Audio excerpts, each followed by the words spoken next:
क्योंकि मेरा बेटा घर में था और सुबह से मैं अपने बेटे को देखा नहीं था, इसलिए बहुत बेचैनी हो रही थी। फिर मेरे दिल में वही ख्याल आया कि आज भी साहब को देखूं क्या कर रहे हैं।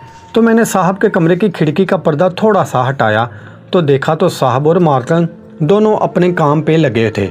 मालकन बहुत खुश हो रही थी साहब के इस काम से, लेकिन मुझे बाहर खड़े होने से डर लग रहा था। लेकिन मेरे दिल में भी शौक पैदा हो गया था कि मैं भी अपने शौहर को ऐसा ही बनाऊंगी। मैं सारी रात उन दोनों मियाँ बीवी को देखती रही।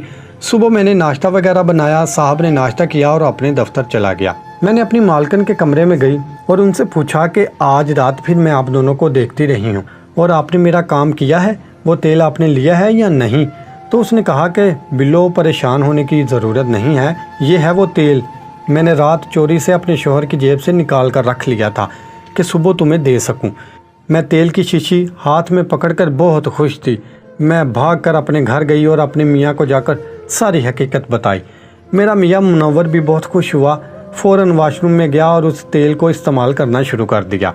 तेल की सारी बोतल ख़त्म हो गई थी, लेकिन मेरे शौहर मुनव्वर को ज़रा बराबर भी असर नहीं हुआ था। मैंने अपनी मालकन से कहा कि मेरे शौहर ने पूरी तेल की बोतल ख़त्म कर दी है, लेकिन उसे तो रत्ती भर फ़र्क नहीं पड़ा।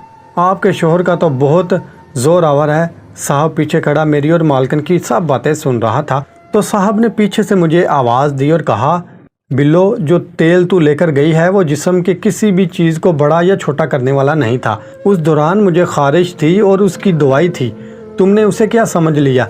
ये मेरा जिस्म कुदरती तौर पर बड़ा है, मैं कोई भी चीज़ इस्तेमाल नहीं करता। मुझे साहब की बात सुनकर बहुत शर्म सी महसूस हुई और मैं शर्मिंदगी में कमरे से बाहर चली गई। मैं अभी तकरीबन 22 साल की जवान औरत थी और मैं अपनी मालकन से ज़्यादा खूबसूरत थी। एक दिन मालकन की बहन की बेटी की शादी थी, तो मेरा मालिक उसे लेकर वहाँ गया और रात उसे वहीं छोड़कर वापस घर आ गया।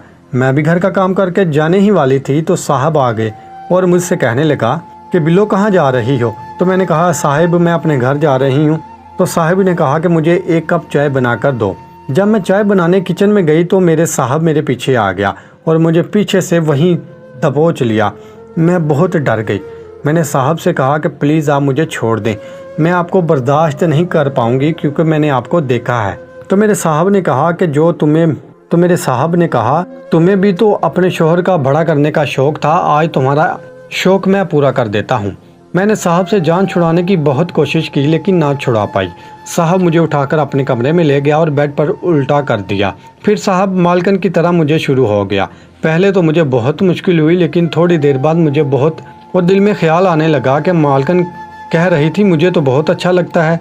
थोड़ी देर बाद साहब ने मुझे छोड़ दिया और कमरे से बाहर चला गया। थोड़ी देर मैंने इंतज़ार किया और मैं भी साहब के पीछे चली गई और साहिब से कहा कि साहिब क्या हुआ, अब आपका मुझसे दिल भर गया है। तो साहब ने कहा, नहीं बिल्लो ऐसी तो कोई बात नहीं। तो फिर मैं खुद साहब को लेकर अंदर चली गई और पूरी रात हमने इकट्ठे गुजारी। जी तो नाजरीन, आपसे एक छोटी सी रिक्वेस्ट है कि वीडियो को ज़रूर एंड कमेंट करिएगा। हम इतनी मेहनत से आपके लिए ऐसी स्पेशल स्टोरीज़ बनाते हैं और चैनल को ज़रूर सब्सक्राइब कीजिएगा। मज़ीद ऐसी दिल फरेब दिल नशीन कहानियों के लिए सब्सक्राइब के साथ जो बेल आइकॉन का बटन लगा है उसको भी प्रेस कर दें ताकि हमारी हर नई आने वाली वीडियो का नोटिफिकेशन आपको मिल सके। हाज़िर खिदमत होंगे ऐसी ही एक नई दिलचस्प कहानी के साथ, तब तक के लिए इजाज़त दीजिए। अल्लाह निगहबान।